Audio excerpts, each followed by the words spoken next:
ginagawa kong controller sa thermostat digital.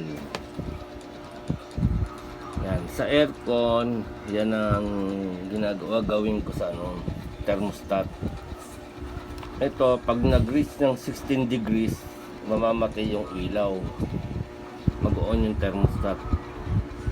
Yan. Mag-on siya. Ito, yan pa lang yung yung indicator ng ilaw niyan. Mag-on yung thermostat. Ito, may thermostat kasi. May thermostat ito.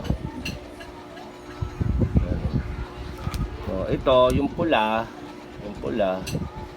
naka-on yan yung thermostat. Pag na-reach na ng 16 degrees, mag-ano na siya, mag-o-off siya, mamamatay itong ilaw. Sa aircon, yan, sa aircon to.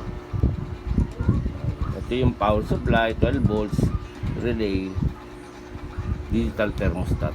Yan. Tapos may ano siya, may terminal.